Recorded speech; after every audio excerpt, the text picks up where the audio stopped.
Assalamualaikum everyone. I hope everyone is fine now and doing well. Welcome back to my channel. Today I have something really exciting for you all. तो आज हम देखने वाले हैं एक बहुत interesting video मुफ्ती यासिर साहब और श्री श्री शंकर जी की, जिस पर हम अपने कुछ थॉट्स एंड रिएक्शन शेयर करेंगे। आप भी अपने थॉट्स ज़रूर शेयर कीजिएगा कमेंट सेक्शन में, और अगर आपको ये वीडियो पसंद आए तो लाइक और सब्सक्राइब करना मत भूलिएगा। तो चलिए चलते हैं, बिना देर के शुरू करते हैं और देखते हैं कि इस वीडियो में क्या ख़ास है। अस्सलाम वालेकुम रहमतुल्लाह। मैं हूं यासिर नदीम उल-वाजदी। सर्जिकल स्ट्राइक की 31वीं किस्त पेश खिदमत है।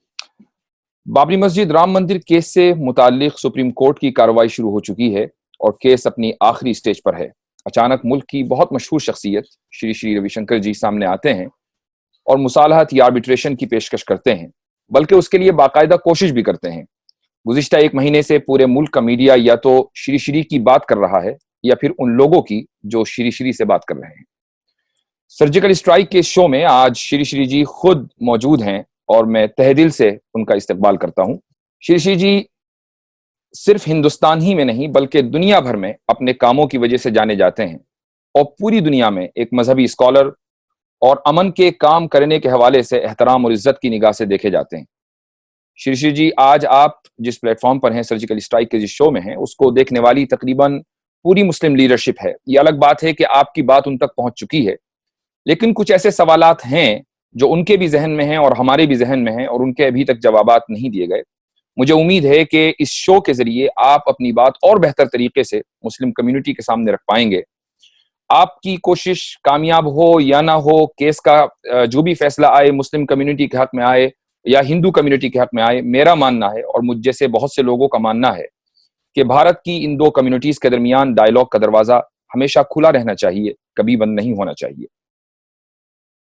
मेरा जो पहला सवाल है वो ये है कि आप जो आर्बिट्रेशन के लिए इस केस में शामिल हुए हैं, वो किस पोजीशन से, किस हैसियत से आप आए हैं? जाहिर है कि आप गवर्नमेंट के रिप्रेजेंटेटिव नहीं हैं और इस सूट में जितनी भी पार्टीज हैं, आप उनमें से किसी की तरफ से अपॉइंट नहीं किए गए। महज ये कि आप एक बहुत ही मशहूर शख्सियत हैं, आप इन्फ्लुएंशियल पर्सनैलिटी हैं।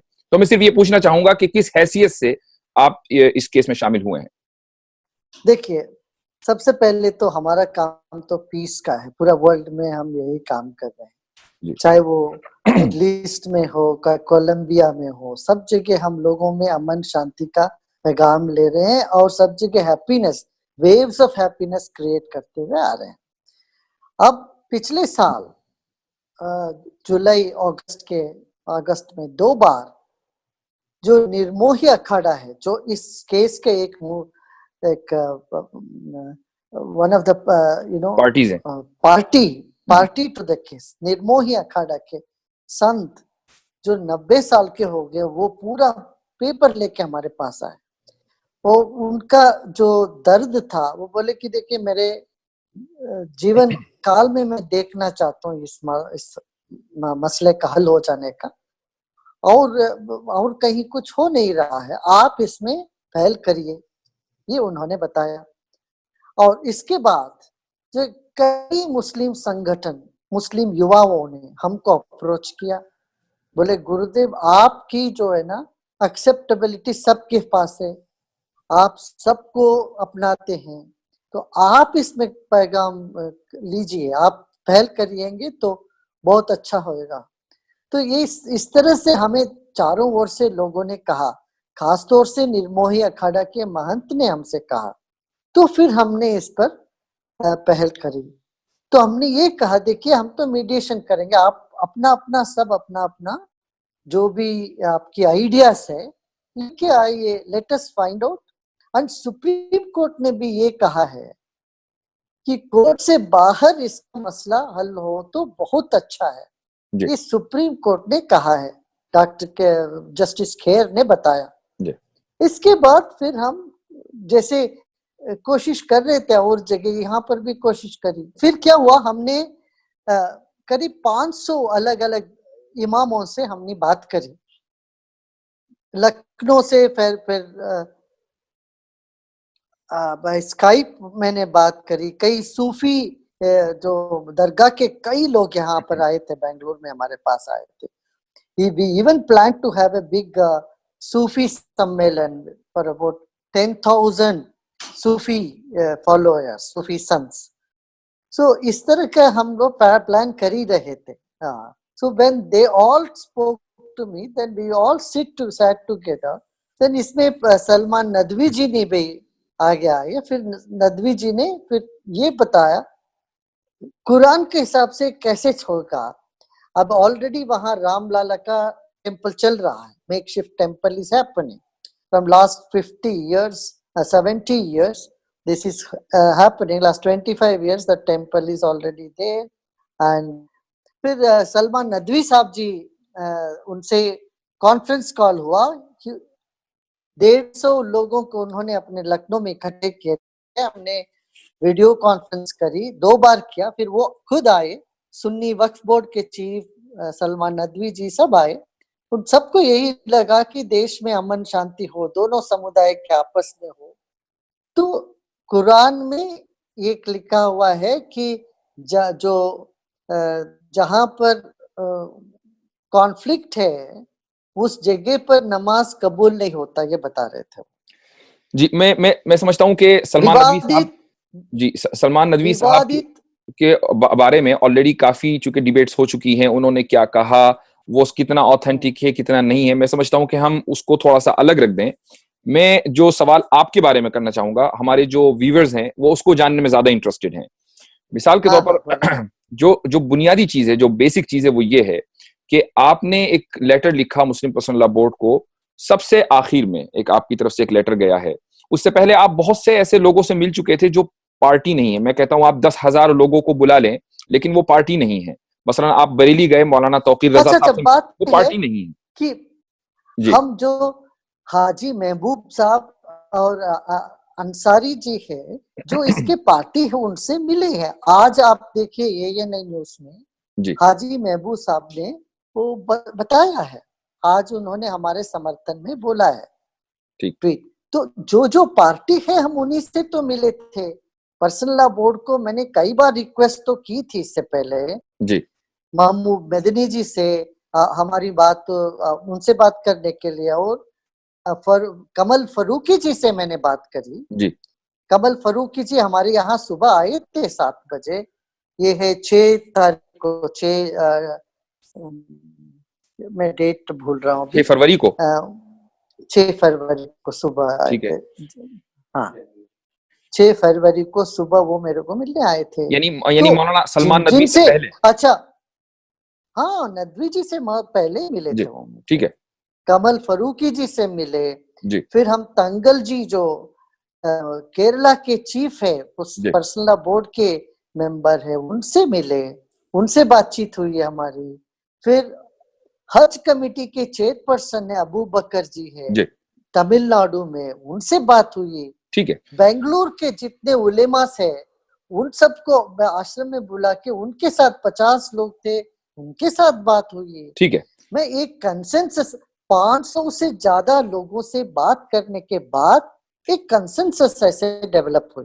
ठीक है. उसके बाद फिर हम और लोगों से बात तो करना ही चाहते थे जी. देखिए मुख्य मकसद यही है कि हम सब, मैं ये नहीं चाहता था कि एक समुदाय सेलिब्रेट करे एक गांव में, दूसरे समुदाय को उससे घाव पहुंचे. बहुत बेहतर.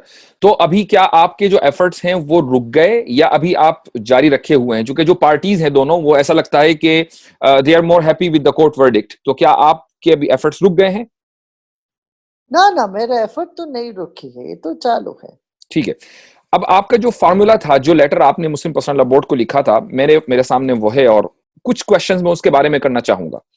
आपने उसमें 4 पहली पॉसिबिलिटीज लिखी हैं, ऑप्शंस लिखे हैं, उसके बाद आपने अपना फॉर्मूला लिखा है. उसमें जो आपने सबसे पहली बात लिखी है वो ये है कि अगर आर्कियोलॉजिकल सर्वे की बुनियाद पर कोर्ट हिंदुओं के हक में फैसला दे देगी तो मुसलमानों का अदालत से भरोसा उठ जाएगा और मुस्लिम नौजवान वायलेंस का रास्ता इख्तियार कर लेगा. तो यहाँ सवाल ये है कि ये बात आपने एक क्वेश्चन जो एक मुस्लिम नौजवान के माइंडसेट में आया उस लेटर को पढ़ने के बाद, ये बात आपने हिंदू नौजवानों के बारे में क्यों नहीं लिखी कि अगर कोर्ट का फैसला उनके खिलाफ जाएगा तो वो कहीं वायलेंस का रास्ता इख्तियार न करने। नहीं, सेम सेम एक ही बात है, दोनों किसी भी समुदाय का हो। अब तो बोलेंगे हम मान जाएंगे, 50 साल बाद, 100 साल बाद उनको लगेगा हमारे साथ नाइंसाफी हुई है, चाहे हिंदू को हो या मुसलमानों को, दोनों को ये बात लगेगी। यही मैंने बात कर, मैं कभी भी, मैं देखिए हमारे 61 इयर्स ऑफ माय लाइफ और 41 इयर्स ऑफ पब्लिक सर्विस, मैंने कभी भी ऐसा कोई भेदभाव नहीं किया। I've never spoken anything that is instigating, that is derogatory or insulting anybody. इसमें मैंने यही कहा कि देखिए एक तो कॉशन है, एक विश है। I said I wish that never a situation will come in this country like what I see in Syria. What is wrong in wishing? You say I wish never such a thing should happen in this country. This is a wish. This is a caution. आपके उस letter में, आपके उस letter में एक sentence ये है, if the Muslims win, they will celebrate in every village and it will only invite communal tension and violence. No. Similarly, listen. I have said with both the communities. Ji, that's what I'm saying. Hindus win. Ji. See, Hindus, some Hindu organizations are against me talking to the group, Muslim group. Ji. They say we have right to celebrate. इस तरह से आप लोग समझौता कर दोगे तो हमारा विक्ट्री नहीं सेलिब्रेट हो पाएगा। लेकिन सर उसके बाद जो आपने बात लिखी है वो ये कि if the Hindus win, it could invite the wrath of the Muslim community and lead to riots. इससे ऐसा लगता है कि अगर मुसलमान जीते तब तो वो सेलिब्रेट करेंगे तो हिंदू नाराज हो जाएंगे, हिंदू जीते तो मुसलमान गुस्से हो जाएंगे, तो दोनों तौर से ब्लेम जो है मुस्लिम कम्युनिटी पर लग रहा है। ना, दोनों पर लगेगा। कोई भी जीतेंगे दूसरों के दिल को नहीं जीत पाएंगे, दिल पर आघात पड़ेगा। ठीक है, मैं ये कह रहा हूं, कोर्ट से कोई भी जीतेंगे वो हार का समान है। क्यों? दूसरों का दिल या गुडविल को हम खो बैठते हैं। अब क्या है, गांव-गांव में हिंदू मुस्लिम इतने एक आपसी मैत्री में रहते हैं, प्रेम भाव से रहते हैं, लेन देन का है। आप फॉर एग्जाम्पल हमारे ही आश्रम के आसपास, हमारा आश्रम जो बनाने वाले थे वो तो एक मुस्लिम है, उन्होंने भी इतना अच्छा रिलेशनशिप है हम लोगों का सबके साथ। वो जो रिलेशनशिप में कहीं ना कहीं आज आ सकता है, दीज आर द पॉसिबिलिटीज। मैं ये नहीं प्रेडिक्ट करता हूँ ऐसा होगा ही है, मैंने कहा these are the possibilities that we must avoid.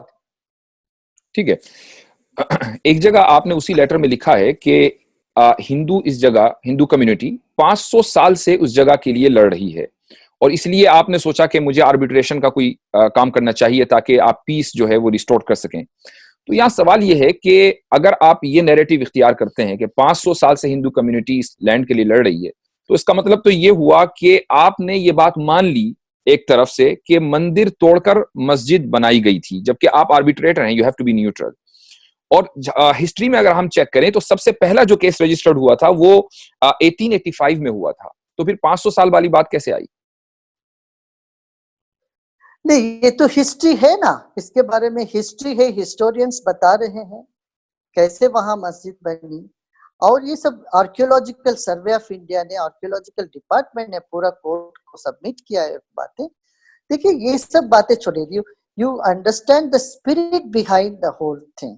इसके पीछे स्पिरिट यही है कि दोनों कम्युनिटी पास आए, सेलिब्रेट करें, दोनों का एक उत्सव हो। जी। मैं ये भी कहता हूँ 10 लाख राम मंदिर है देश में, जब आपस में समझौता होगा, मैं ये भी कहा हमने, हर मंदिर में वहां के इमामों को बुलाएंगे, उनको शाल पहनाएंगे, उनको सत्कार करेंगे, दोनों समुदाय के बीच में ऐसा एक बहुत अच्छा सेलिब्रेशन हो कि मेरा मकसद है। अब क्या हो रहा है, दोनों समुदाय में लोग हैं ये नहीं चाहते हैं, उनका अस्तित्व है लड़ाई झगड़ा कॉन्फ्लिक्ट। तो हिंदू लोग भी हमको ये कह रहे हैं, इधर कुछ मुस्लिम भी कह रहे हैं, दोनों जो नहीं शांति नहीं चाहते हैं, ऐसे दोनों साइड में ग्रुप है, दे आर वो लोग जो है ना अभी इसके विरोध में खड़े हुए। अच्छा, अगर दोनों ये फॉर्मूला आपको राजी ना हो, आप दूसरा फॉर्मूला लेके आइए। ठीक है, मैं ये नहीं कर रहा हूँ एक ही फॉर्मूला, मैंने सबसे पहले मैंने as a mediator I said I am not giving any formula, I only want both people to come together. Only after Salman Nadvi ji came and all these other people have said, then this formula I placed in front of people. ठीक है.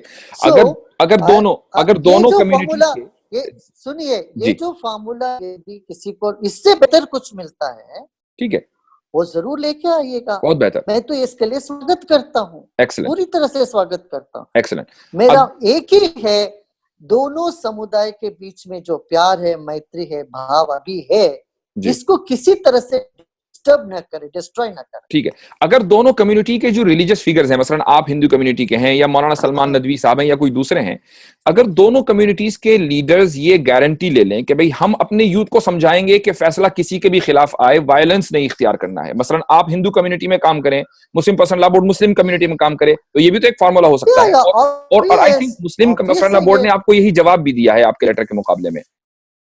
नहीं, देखिए मैंने उनको और ये जवाब दिया ताकि हमने उसको ऑब्जेक्ट किया. वो लोग कह रहे हैं हम इंस्टिगेट कर रहे हैं. ये बोले इसका ये बेबुनियादी है.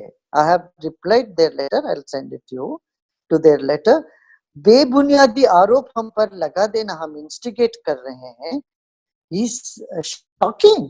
हमने आज तक कोई एक शब्द बोला हमने इंस्टिगेट करने. हमने तो हजारों एंटी सोशल एलिमेंट्स को ट्रांसफॉर्म किया है दुनिया भर. हम हमेशा अमन के लिए, शांति के लिए काम किए हैं.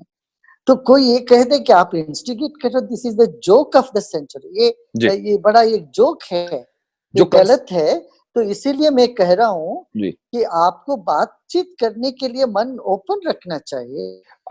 जो आप कह रहे हैं कि मैंने कभी इंस्टिगेट नहीं किया, आई एग्री विद यू, लेकिन एक बात यहाँ होती यह है कि आप एक बहुत प्रेस्टिजियस और बहुत बड़ी पोजीशन पर हैं, और जब आप ये कहते हैं कि अगर राम मंदिर का केस हल नहीं होता आउट ऑफ द कोर्ट तो मुल्क सीरिया बन सकता है, तो उससे आपके चाहे फॉलोवर्स ना हो, लेकिन एक बहुत बड़ी तादाद ऐसी भी होगी जो आपको गलत ले लेगी और शायद सीरिया बना दे.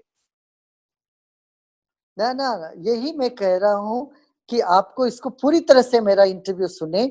मैंने ये नहीं कहा सीरिया बन जाएगी. मैंने कभी ये कहा आप हमारी इंटरव्यू ठीक से सुनिएगा. मेरे मुंह से शब्द ऐसा नहीं हुआ हिंदुस्तान बन जाएगा, नहीं. हमने ये कहा, मैंने सब जगह देखा, मैंने काम किया, मैं चाहता हूँ ऐसी हालत कभी ना बने हिंदुस्तान. ये हमने कहा कभी ऐसा हालत ना बने. मैंने ये नहीं कहा बन जाएगा.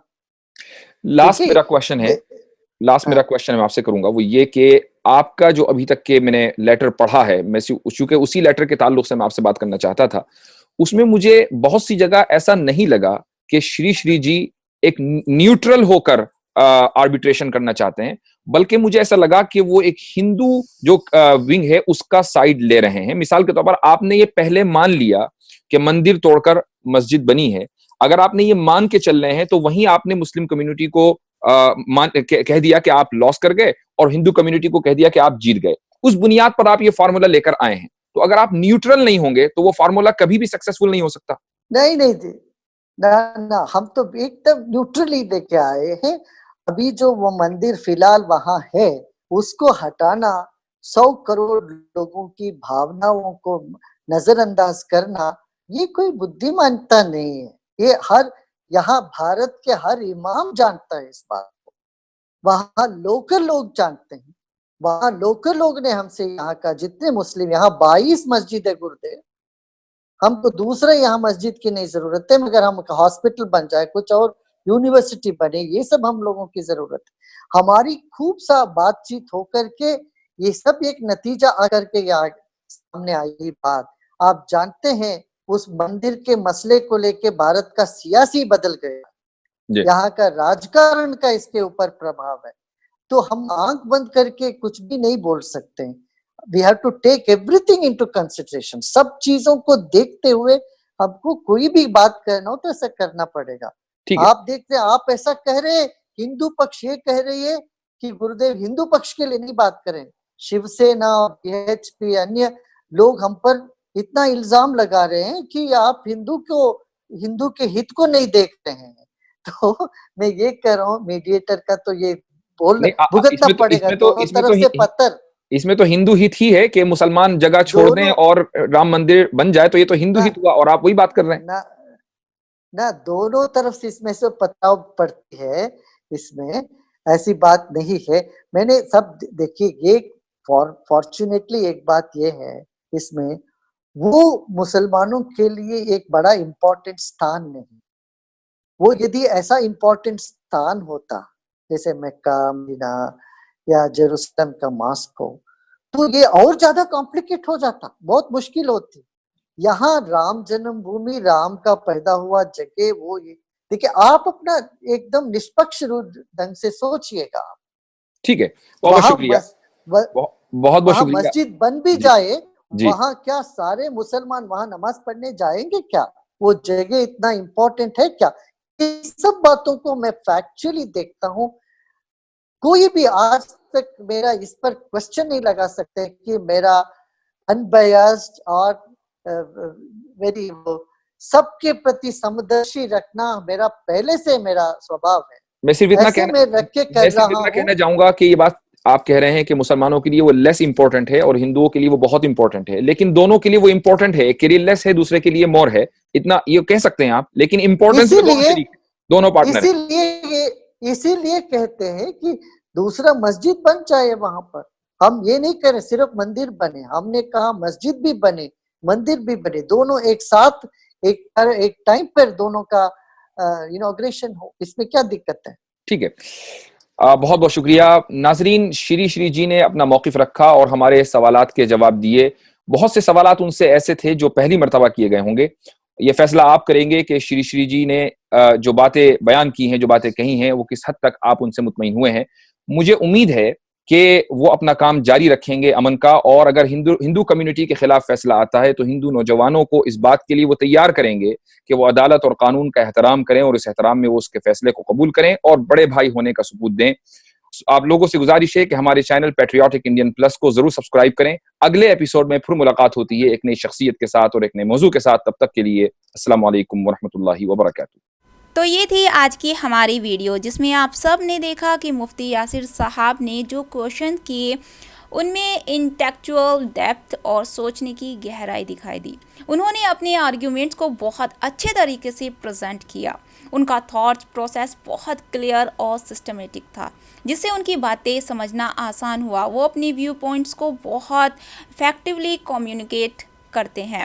मुफ्ती साहब ने जो डायलॉग किया वो बहुत ही रिस्पेक्टफुल था। उन्होंने श्री श्री शंकर जी की बातों की इज्जत की, जो एक अच्छे स्कॉलर की निशानी है। उन्होंने आर्बिट्रेशन और इंसाफ के कॉन्सेप्ट पर जो फोकस किया वो हमारे लिए काफ़ी इनलाइटिंग था। इस तरह के डिस्कशन हमेशा समझ में सुकून और इंसाफ को बरकरार रखती है। So those were my thoughts on the video. I think Mufti Yasir Sahab and Shri Shankar ji made some really important points that give us a lot to think about. मैं चाहती हूँ कि आप अपने थॉट्स भी share करें comments में। क्या आप एग्री करते हैं या आपका कोई डिफरेंट ओपिनियन है? So if you enjoyed this video, make sure to give it a thumbs up, share it with your friends, and don't forget to subscribe to the channel so you don't miss future reaction. Jazakallahu khair for watching. See you in the next video. Take care. Assalamu alaikum warahmatullahi wabarakatuh.